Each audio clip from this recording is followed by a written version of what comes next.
সাভার থানা সহ বিভিন্ন থানা আয়োজিত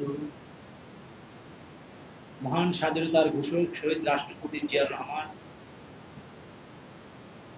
এর উদ্যমের ৪৪তম শাহাদাত বার্ষিকী উপলক্ষে আজকের এই দোয়া মিলাদ ও আলোচনা সভা সম্মানিত সভাপতি থানার আহ্বায়ক মোহাম্মদ আব্দুর রাজ্জাক পাশা আকন, আমাদের মাঝে উপস্থিত আছেন জাতীয়তাবাদী জিয়া সৈনিক দল কেন্দ্রীয় কমিটির সংগ্রামী সদস্য সচিব জনাব মোহাম্মদ রিয়াজউদ্দিন বাদশা, আজকের অনুষ্ঠানের প্রধান বক্তা। আমাদের মাঝে উপস্থিত আছেন জাতীয়তাবাদী জিয়া সৈনিক দল কেন্দ্রীয় কমিটির আহ্বায়ক মোহাম্মদ মুলকু হালদার, কেন্দ্রীয় কমিটির যুগ্ম আহ্বায়ক মোহাম্মদ রফিকুল ইসলাম। আমাদের মাঝে উপস্থিত আছেন কেন্দ্রীয় কমিটির নেতৃবৃন্দ, পল্টন থানার সদস্য সচিব মোহাম্মদ, আমাদের মাঝে উপস্থিত আছেন সাভার আহ্বায়ক মোহাম্মদ সুলতান আহমেদ, অসংখ্য নেতৃবৃন্দ, সকলের নাম কি বলা সম্ভব? বলতে সবাই মনেই চায়, সবাই নামটাই ঘোষণা করি। তবে আমি যাদেরকে দৃষ্টিতে রেখেছি সবাই একটু আন্তরিক থাকেন এবং নবনির্বাচিত কমিটি পটুয়াখালী জেলার আহ্বায়ক সদস্য সচিব ও শাহবাগ থানার আহ্বায়ক, সামনে মিডিয়া কর্মীবৃন্দ, সবাইকে জানাই আসসালামু আলাইকুম। যেহেতু শাহাদাত বার্ষিকী, আজকে যেই নেতার জন্ম না হলে বাংলাদেশ স্বাধীন হতো কিনা আমাদের জানা নেই, তবে তিনি যেই সময় বাংলাদেশের স্বাধীনতার ডাক দিয়েছেন, ওই রকম ক্রান্তিকালে একজন বীর সেনানী না হলে, দেশপ্রেমিক না হলে, যিনি মৃত্যুকে পরোয়া না করেনি, এরকম ব্যক্তি যদি না হয় তাহলে কিন্তু দেশ স্বাধীনতার ঘোষণা করা সম্ভব। যারা দেশের স্বাধীনতার জন্য দীর্ঘ সময় আন্দোলন সংগ্রাম করেছে, ঠিক আন্দোলন চলমান অবস্থায় নাটকীয় ভাবে তারা দালালের ভেতরে নাম দিয়েছে। দেশের মানুষের, সাধারণ মানুষের চোখে ধুলো দিয়ে রাজনীতি ক্ষণিকের জন্য করা যায়, কিন্তু চিরস্থায়ী করতে হলে শহীদ রাষ্ট্রপতি জিয়াউর রহমানের মধ্যে আদর্শ বাংলার দেশ করতে হবে। তার আদর্শ এবং তার যে দেশপ্রেম, এটা নিয়ে কথা বলার মতো কোনো সুযোগ নাই, এটা নিয়ে কোনো ভুল ভ্রান্তি কোনো সুযোগ নেই। কারণ ওই ক্রান্তিকালে তিনি কিন্তু তখনকার সময় পাকিস্তানের আর্মিতে চাকরি করতেন। সেই চাকরিকে বাদ দিয়ে উই রিভল্ট আইন মেজর জিয়া ইন্ডিপেন্ডেন্ট বাংলাদেশ, এই ঘোষণাটা দেওয়া কিন্তু এত সহজ জিনিস না। যদি বাংলাদেশ সেদিন স্বাধীন না হতো, তাহলে শহীদ প্রেসিডেন্ট জিয়াউর রহমানের হায়ার করে তার বিচার হতো। হায়ার স্কুল বুঝেন, সরাসরি আর্মি বা সেনাবাহিনীর যে আইন আছে, সেই আইনে তাকে সরাসরি গুলি করে হত্যা করা হতো। এত বড় ত্যাগ, এত বড় সাহস, এত বড় দেশপ্রেম দিয়েও তিনি সেই কালুঘাট বেতার বসে এই বাঙালি জাতি মহান স্বাধীনতার ঘোষণা দিয়েছে। এটাকে একটি রাজনৈতিক দল দীর্ঘ সময় ক্ষমতায় থেকে এটা এখন তারা গুজব নেই, তাদের বিভিন্ন সময় রং পরিবর্তন হয়। যখন 1971 সালের আগে ছিল মুসলিম লীগ, মুসলিম লীগ থেকে হাইজ্যাক করে আওয়ামী লীগ, আওয়ামী লীগ থেকে এখন হয়েছে গুজব লীগ। যখন ক্ষমতায় ছিল তখন মানুষের বিরুদ্ধে শুধু গুজব ছাড়া তাদের গুজব লীগ। এখন তারা হয়েছে রোহিঙ্গা লীগ। এই রোহিঙ্গা লীগ বাংলাদেশে মায়ানমার থেকে রোহিঙ্গা আমদানি করছে। ডক্টর মোহাম্মদ ইউনূস যেভাবে ডক্টরেট পেয়েছেন শান্তিতে, উনিও শান্তিতে নোবেল পাওয়ার জন্য রোহিঙ্গা আমদানি করেছেন। আর এই বাংলাদেশের সাধারণ জনতা 2024 সালে জুলাই এবং আগস্টের আন্দোলনের মধ্যে দিয়ে আমরা ভারতের রোহিঙ্গা রপ্তানি করেছি। এই প্রধান রোহিঙ্গা হচ্ছে শেখ হাসিনা। আপনারা ইতিমধ্যে দেখেছেন বিভিন্ন মিডিয়ায় আওয়ামী লীগের রাজনৈতিক নিবন্ধন বাতিল করা হয়েছে। এর কারণ কি? সন্ত্রাসীদের কিন্তু রাজনৈতিক দল করা কোনো অধিকার নেই। পৃথিবীর কোনো দেশে সন্ত্রাসীদের রাজনীতি করা অধিকার নেই। তো এই বাংলাদেশে 2024 সালের যে আন্দোলন আমরা করেছি জুলাই এবং আগস্টে, সেই আন্দোলনে তারা বাংলাদেশের বিভিন্ন বাহিনী সহ হাজার হাজার সন্ত্রাসী আমদানি করে, ভারত থেকে আমদানি করে, মরণাস্ত্র আমদানি করে, ইসরায়েল থেকে মরণাস্ত্র আমদানি করে এই সাধারণ মানুষের উপর নিক্ষেপ করা হয়েছে। একটি স্বাধীন রাষ্ট্রে গণতান্ত্রিক অধিকারের জন্য যারা লড়াই করে তাদেরকে যদি সরাসরি গুলি করে হত্যা করা হয়, হাজার হাজার মানুষ, একজন দুজন নয়, হাজার হাজার মানুষ হত্যা করা হয়েছে। 30 থেকে 35,000 মানুষকে চিরতরে পঙ্গু করা হয়েছে। তাদেরকে কারো চোখ গেছে, কারো হাত গেছে, কারো পা গেছে, কারো মাথা এক সাইড করে গেছে। আপনারা কি সবাই কিছু দেখতে পারছেন? এই যে যারা শহীদ হয়েছে সব লাশকে আপনারা দেখতে পারছেন, কিন্তু আমরা তো বিভিন্ন মিডিয়ার তখনকার সময় দেখতে পারি নাই, কারণ মিডিয়ার তথ্যের ভিতরে সন্ত্রাসী ছিল। আপনারা যারা সত্যিকারের মিডিয়ায় কাজ করেন, দেখেন আমিও মারা যাবো, আপনিও মারা যাবেন, বিচার কিন্তু আপনারও হবে, আমারও হবে। যদি আখেরাত বিশ্বাস করেন, আমি একজন মুসলমান, আমি কোরআন বিশ্বাস করি, যিনি অন্য ধর্মে তিনি তার ধর্ম বিশ্বাস করেন, কিন্তু বিচার তো আখেরাত বলেন, পরকাল বলেন, হবে কিন্তু। অতএব নীতি নৈতিকতা নিয়েই সংবাদ প্রকাশ করা উচিত। কারণ আপনি এই দুনিয়ায় যত অপকর্মই করে, আখেরাতে তো আপনি বিচার হবে। আপনারা একটা জিনিস দেখবেন, সত্য 100 বছর পর হোক, 200 বছর পর হোক, এটা উন্নতিত হবে। আর মিথ্যা নিমিষেই, মনে করেন এমন ভাবে একটি ঝড় বা এমন ভাবে একটি আইলা বা শিবর আসবে যেখানে তার মৃত্যু চিরতরে ধ্বংস হয়ে, তার নাম হচ্ছে আওয়ামী লীগ। আওয়ামী লীগ এই বাংলাদেশে 65 বছর বা 40 বছর, 70 বছর এই বাংলাদেশের জনগণের একটি মিথ্যা বিপদ দিয়ে একটি রাজনৈতিক দল নামে মানুষের মৌলিক অধিকার হরণ করা থেকে শুরু করে সব ধরনের অবস্থান চালিয়েছিল। যার কারণে বাংলাদেশে এমন একটা ঝড় আসছে 2024 সাল, আওয়ামী লীগ একদম তুলে করে ধ্বংসের দ্বার। নৌকা কি আছে বাংলাদেশে? নৌকা যদি শেখ হাসিনা পারত যে ভাতের সাথে একটা তরকারি হিসাবে প্রত্যেকটা মানুষের পেটের মধ্যে নৌকা ঢুকিয়ে দেওয়া হবে, এটা শেখ হাসিনা করবে। এই রেসিপিটা শেখ হাসিনা দিতে পারে না। এই রেসিপিও জনগণের মাঝে দেওয়ার চেষ্টা করি। আমরা পাপের সাথে যারা কাজ করে, যারা সন্ত্রাসী করে, যারা তথ্যকে লুকিয়ে রাখে, আমরা তাদের সাথে নিই। শহীদ রাষ্ট্রপতি জিয়াউর রহমানের নাম আখেরাত পর্যন্ত থাকবে, কারণ মানুষের কর্মই তাকে জীবিত করে রাখবে, দিনের জন্য তাকে স্মরণ করে নেবে। শহীদ রাষ্ট্রপতি জিয়াউর রহমান সেই আরাফাতের ময়দানে নিম গাছ রোপণ করেছে। সেই নিম গাছের নাম হচ্ছে জিয়া ট্রি। যতদিন পর্যন্ত পৃথিবী থাকবে ততদিন পর্যন্ত নিম গাছ থাকবে, আর ততদিন পর্যন্ত জিয়া ট্রি নামে জিয়াউর রহমানের নামও থাকবে। বাংলাদেশে তো অনেক রাষ্ট্রপ্রধান এসেছে, কোন নিদর্শন আছে? এরকম কোন নিদর্শন আছে? যদিও থাকে বা যদিও করে, শহীদ রাষ্ট্রপতি জিয়াউর রহমানের পথ প্রদর্শন করে ওই পথটি অনুসরণ করে ওই জায়গায় দায়িত্ব, তার পথ নিদর্শন বা পথ দেখানো কিছু মানুষ আল্লাহর তরফ থেকে সৃষ্টি, তার মধ্যে অন্যতম শহীদ রাষ্ট্রপতি জিয়াউর রহমান। আজকের আমাদের যারা বক্তা বা বিভিন্ন সভা সেমিনার আছে, আমাদের মূল আলোচনা কিন্তু শহীদ রাষ্ট্রপতি জিয়াউর রহমানের দীর্ঘদিনের রাজনীতি এবং মহান স্বাধীনতায় তার যে অগ্রণী ভূমিকা, সেইগুলি নিয়ে আলোচনা হয়েছে।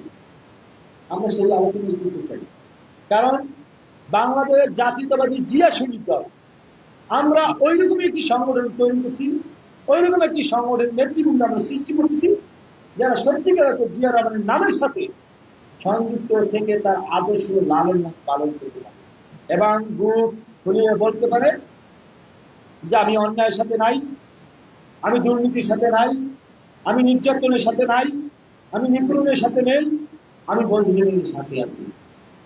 তারাই হবে জিয়া শরীফের।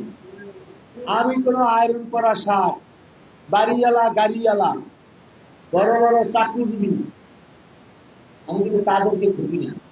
আমি খুঁজি কার ভিতর জিয়ার আদর্শ আছে, যারা মানুষকে ভালোবাসে, যারা দেশকে ভালোবাসে, যারা এই দেশকে নিয়ে চিন্তা করে।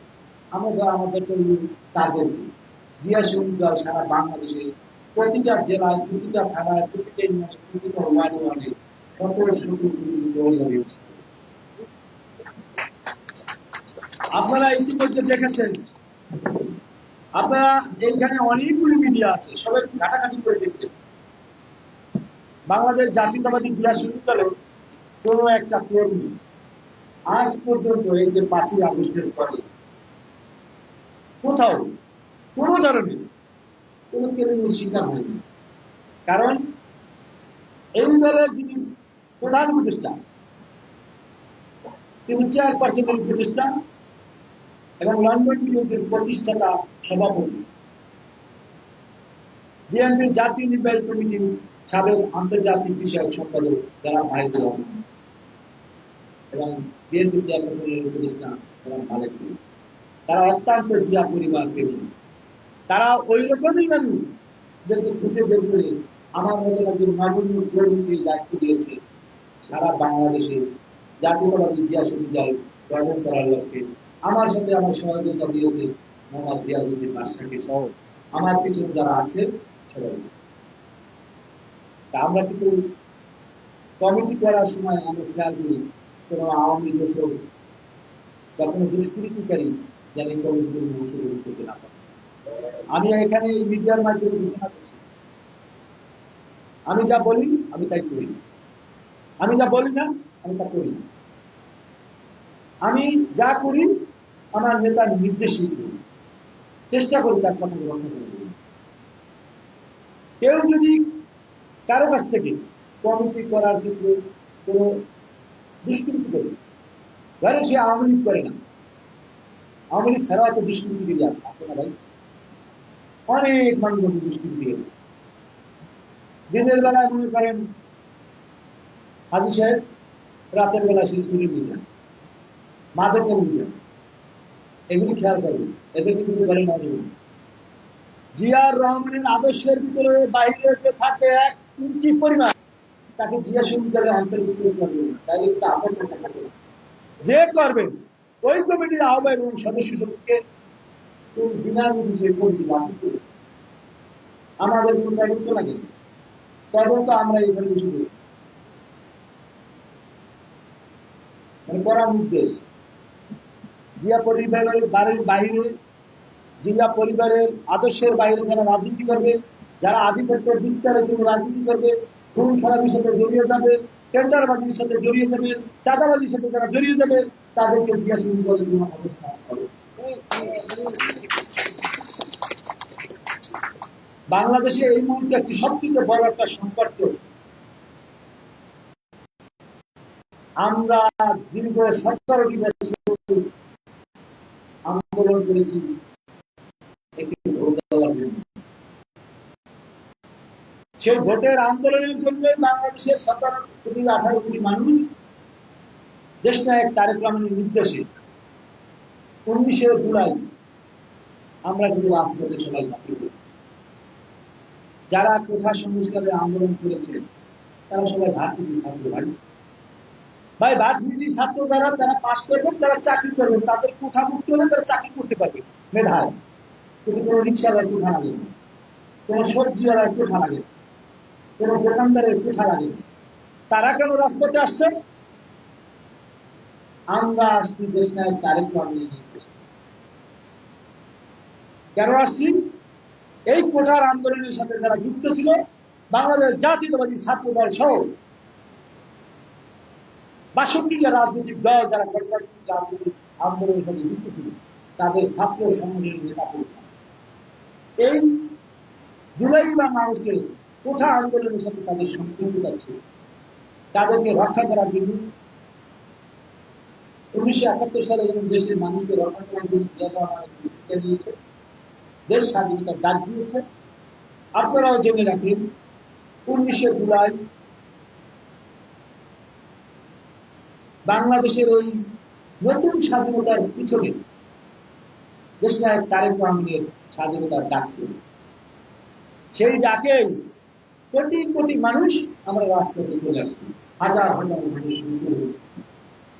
আজকে যারা উপদেষ্টা কমিটিতে আছে, দুজন ছাত্র ব্যতীত যারা সবাই কিন্তু অনাথ, আমরা বিভিন্ন সুশীল রাজনীতি আর সুশীল রাজনীতি আর আমরা কিন্তু এক জিনিস না। আমরা কিন্তু ইতিমধ্যে দেখেছি যে এই সংস্কারের নামে বাংলাদেশের মানুষের সামনে 18 কোটি মানুষের সামনে যে সংস্কার নামক একটি মূলা দিয়েছে, এই মূলা কিন্তু আপনারা হজম করতেছে। আমাদের সামনে মূলা আসে, আপনারা যেখানে যাবেন দুর্নীতি কিন্তু এখনো বন্ধ হয়নি। কোন দপ্তরে দুর্নীতি বন্ধ হয় নাই, কোন দপ্তরে টাকা নেওয়া বন্ধ হয় নাই। তাহলে আপনি কি সংস্কার করবেন?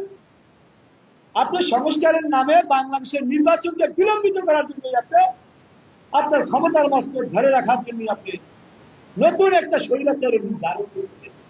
আমার কাছে যেটা মনে হয়, এই চেয়ারগুলি খুব ভয়ঙ্কর চেয়ার।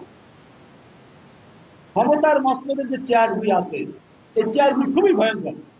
এই জায়গা ভালো মানুষ বসলো, কিছুদিন পর তাদের রূপ চেঞ্জ হয়ে যায়। কেন চেঞ্জ হয়ে যায়? ওই জায়গাটাতে বসলে কারিগরি টাকা কামানো যায়, নিজেদের বংশ আত্মীয় স্বজন সবাইকে এস্টাবলিশ করা যায়। তারা সম্মানের জন্য এখানে ক্ষমতার চেয়ার চেপে ধরে বসে থাকে না। আপনি দেখবেন এই মিডিয়ার মাধ্যমে আপনাদের প্রচার করা উচিত। স্পষ্ট ভাষায় বলি, সত্য এবং এই কথাগুলি বুঝতে হবে। একজন উপদেষ্টা যিনি হবেন, তার উপদেষ্টাতে অংশগ্রহণ করার আগে তার অর্থ, তার ওই বাংলাদেশে কত টাকা তার সম্পদ আছে তার হিসাবটা জনসম্মুখে প্রকাশ করা উচিত ছিল। এবং তিনি তার অর্থ ধরেন নাই, তার বাবা আছে, ভাই আছে, বোন আছে, শ্বশুর বাড়ি আছে। আর মানুষ তো এখন নিজের পরিবার থেকে শ্বশুর বাড়ি দেয় কিনা, দেয় কিনা? বাংলাদেশের মানুষের কিন্তু একটা কালচার আছে, ভাইরে ভাই সহযোগিতা করবেন না কেউ, শালা সমিতির জন্য বাজেট থাকে আলাদা। তা যারা উপদেষ্টা কমিটিতে আছে তাদের শ্বশুর বাড়িতে কি পরিমাণ তারা সহযোগিতা করে, তারা কি পরিমাণ ক্ষমতার দাপট দেখায়, এগুলো গোয়েন্দা সংস্থার রিপোর্টে রাখা উচিত। এবং দুর্নীতি দমন যে কমিশন, সেই কমিশনটাকে আরো সৎ হওয়া উচিত। তারা কিন্তু কারো দুর্নীতি কিন্তু প্রকাশ করে, দুটি কয়েক মানুষের দুর্নীতি নিয়ে লড়াচড়া করে, বাকিদের হাজার হাজার মানুষ যে দুর্নীতি করে সে দুর্নীতি নিয়ে প্রকাশ হয়। এই যে মিডিয়া, যারা সাংবাদিক, যারা পত্রিকার মালিক, যারা পত্রিকার সম্পাদক, তাদের যে দুর্নীতি, তারা যে দুর্নীতি করে সেগুলি কি প্রকাশ হয়? চোরে চোরে মাস্তি করে, বুঝলেন? চোরে চোরে মাস্তি করে। আপনাদের যারা ছোটখাটো যারা ইউটিউব চ্যানেল আছে, দিনাতিবাদ করতেছেন, অনেক লোক আছে আমাদের সংসারে যে মানুষের বিরুদ্ধে থাকে তাদের যে সুচিকিৎসার জন্য যে অর্থ প্রয়োজন, সেই অর্থটা অর্থদের যোগান দেওয়া সম্ভব। কারণ কি জানেন, আপনি এখান থেকে 500 টাকা ইনকাম করলেন, 150 টাকা তুলে দিয়ে দেবেন। চোরেরা কিভাবে খায়? আপনি যে সমস্ত পণ্য কিনবেন সেই পণ্যটা এমন ভাবে চিহ্নিত করা হয়, আপনার 20 টাকার পণ্য 30 টাকা কিনবেন। এই সিন্ডিকেটটা কে করে? কোন ইউটিউবার করে? আমরা করি? কোন সাংবাদিক করে? করে না। সাংবাদিক, কিছু সাংবাদিক আছে যারা এই নিউজটা করে না। নিউজ না করার কারণ হচ্ছে অন্যায় সমর্থন করে। আমরা একটু অন্যায় সমর্থন করবে অন্যায় সমর্থন করেন আপনারা? অন্যায় সমর্থন করেন না। যদি দেশকে ভালোবাসেন, দেশের মানুষকে ভালোবাসেন, তাহলে আমার দুই থেকে তিনটে কথা আছে। এই দুই তিনটে কথা ব্যক্তিগত আপনারা পুশ করবেন, জনগণের মধ্যে ছড়িয়ে দেবেন। আমরা সংস্কারের ডাক্তার দেশনায়ক তারেক রহমান দিয়েছেন 31 দফা সংস্কার হবে। এরপর একটু সংস্কার লাগবে। সেই সংস্কারটা কবে হবে? জাতীয় নির্বাচনের পর সংসদে বিলের মাধ্যমে, সংখ্যাগরিষ্ঠতার মাধ্যমে আপনার এই 31 দফা বাস্তবায়ন হবে। এখন এরা সংস্কারের নামে আরো কিছুদিন খবর রাখতে চান। আমরা মনে করি সম্মানিত ব্যক্তিরা সম্মান থাকতে বাড়িতে শেখ হাসিনার মতো বিশ্ব বেহায়া, শেখ হাসিনা বিশ্ব সবচেয়ে বড় স্বৈরাচার, মেরি হিটলার, তার মানুষ বিদায় করছে। আপনারা বিদায়ের নামে এই দেশ বাংলাদেশ হাজার হাজার কর্মী নিহত হয়েছে। যদি এমন ডাক যদি কোনদিন আসে বাংলাদেশ, আপনারা তো পালিয়ে শুরু করেন। শেখ হাসিনা পালাই গেছে, তাদের দেশরা রয়ে গেছে, তারা জীবিত আছে, আপনাদের তাদেরকে যাওয়া শুরু করেন। অতএব দেশের জনগণ ভোট চায়, দেশের মানুষ নির্বাচিত সরকার চায়।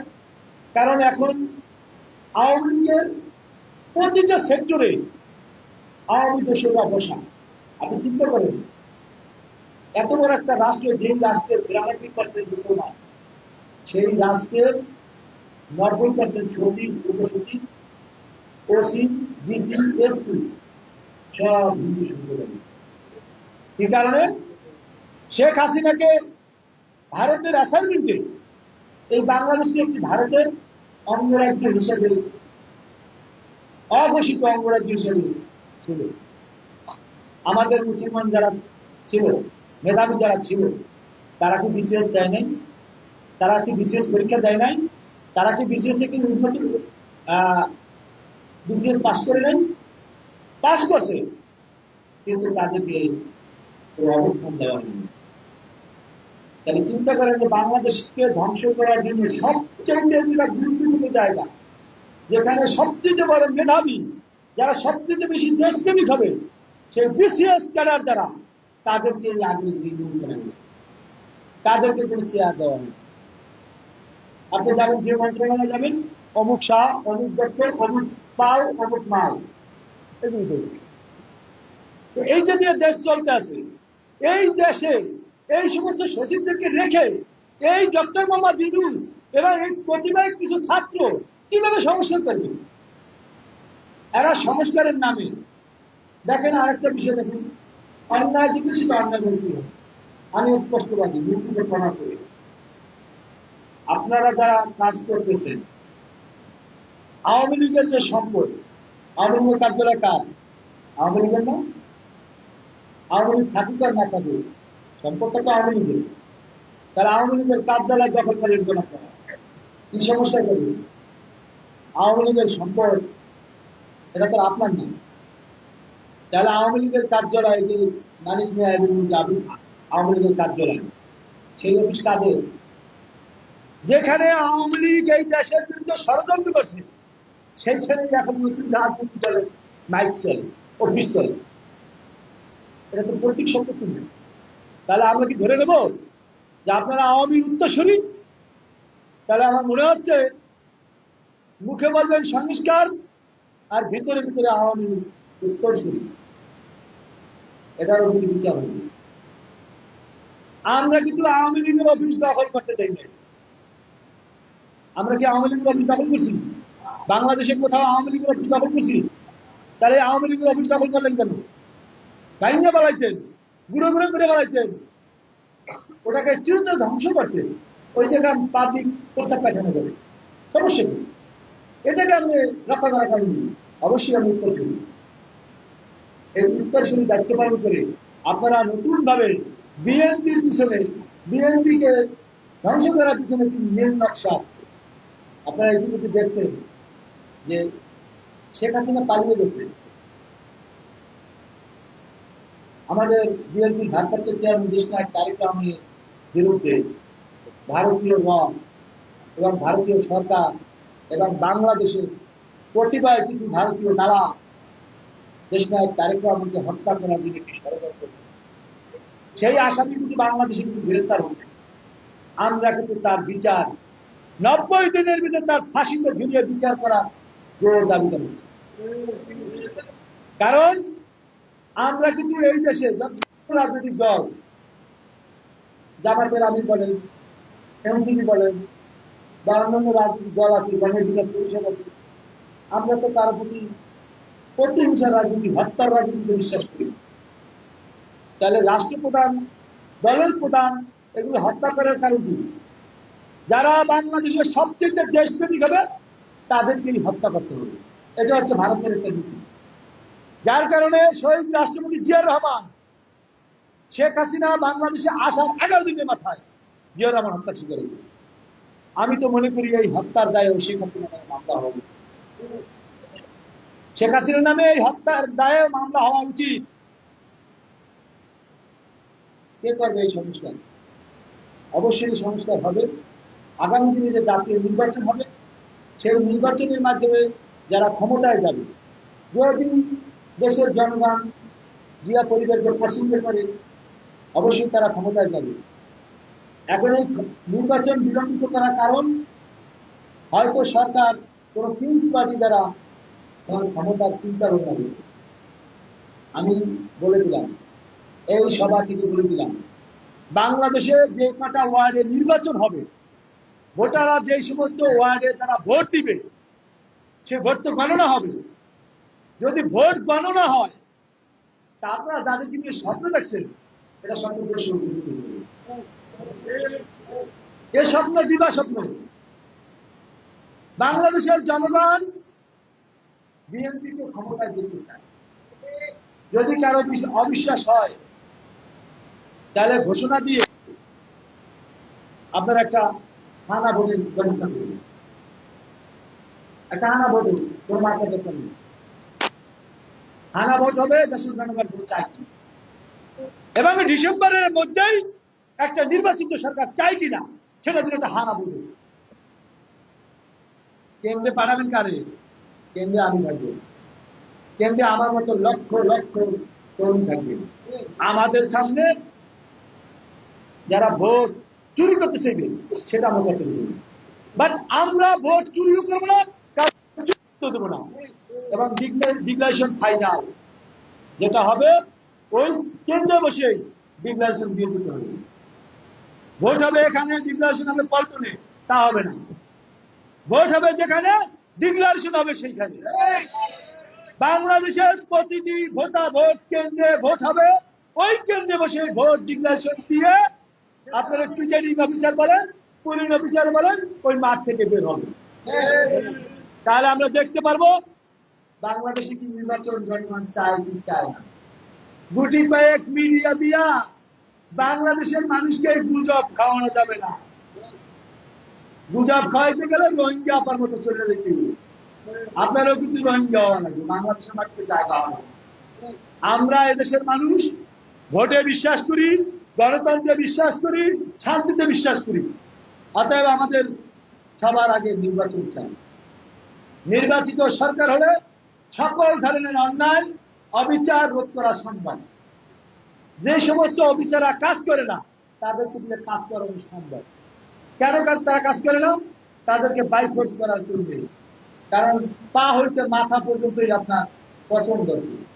এই পচন ধরার জন্য এগুলি আলাদা করে নতুন করে কর্মী বা নতুন করে বাহিনী তৈরি করতে হবে, যারা কাজ করবে, যারা দেশের জন্য কাজ করবে। অতএব ডক্টর মোহাম্মদ ইউনূস, আপনারা বাংলাদেশের মানুষ সবাই সম্মান করে, সবচেয়ে বেশি সম্মান করে বিএনপি, সবচেয়ে বেশি শ্রদ্ধা করে বিএনপি। আপনি ডক্টর মোহাম্মদ ইউনূস, আপনি যে রাষ্ট্রপতি, বাংলাদেশের অর্থনৈতিককালীন সরকারের প্রধান হবেন, এটার পিছনে তো বিএনপির এই সমর্থন ছিল। 5 তারিখে যদি আমরা যদি বলতাম যে না ডক্টর মোহাম্মদ ইউনূসকে মানি না, বাংলাদেশে কারো বাবার ক্ষমতা আছে, ওই কোন বিশ্ব মোড়লে বলবে শোনার সময় আছে? কোন বিশ্ব মোড়লের কথা কি আমরা তুলে আন্দোলন করছি? শেখ হাসিনাকে খেদাইতে কি আমরা আমেরিকাকে বলছি যে আপনি আমাকে হুকুম করেন, আমরা হাসিনাকে ধাওয়াই? হাসিনারে এই দেশ থেকে আমাদের তাগিদেই আমরা ধাওয়াইছি, তারে বিতাড়িত করছি, আমরা বেঁচে থাকার জন্য তারে বিতাড়িত করছি। অতএব নেক্সট টাইম যদি আমরা বাঁচতে যদি না পারি, আমাদের উপর যদি কোনো স্টিমুলার চালু করা হয়, আমরা কিন্তু মানে আমাদের পিঠে দেয়াল থেকে গেলে দেয়াল পর্যন্ত আমরা অপেক্ষা করি না, সামনের দিকে আমরা হয় বাঁচবে নয় বাঁচবে। অতএব বিএনপি ডিসেম্বরের মধ্যে নির্বাচন চায়, তার মানে এই না যে বিএনপি শুধু ক্ষমতায় যাওয়ার জন্য নির্বাচন চায়। আপনাদের উচিত ছিল, আপনারা যদি ইমানদার হইতেন, আপনারা যদি সত্যিকারের দেশপ্রেমিক হইতেন, আপনারা যদি সত্যিকারের সমস্যা দিতেন, তাহলে আপনারা তো বলতেন যে আমরা 3 মাসের মধ্যে নির্বাচন করব। 3 মাসের মধ্যে আপনাদের নির্বাচন দেওয়া উচিত ছিল, কারণ অন্তর্বর্তীকালীন সরকার তত্ত্বাবধায়ক সরকার, এটা কাজ হচ্ছে নির্বাচন করা। তারা আপনার নির্বাচন করার জন্য আপনাদের ক্ষমতায় বসেন। তো সেই নির্বাচনকে বাইরে রেখে শুধু সংস্কারের নামে যারা পকেটে টাকা ভারী করছেন, যারা কোটি কোটি টাকা বিদেশে পাচার করছেন, আপনারা কি মনে করেন বাংলাদেশের গোয়েন্দা সংস্থা শুধু আলুই খায়? না, তাদের মাথায় মজুদ আছে, তারা বুড়া মাছও খায়। বুড়া মাছ খেলে নাকি চোখের দৃষ্টিশক্তি কিন্তু বাড়ে।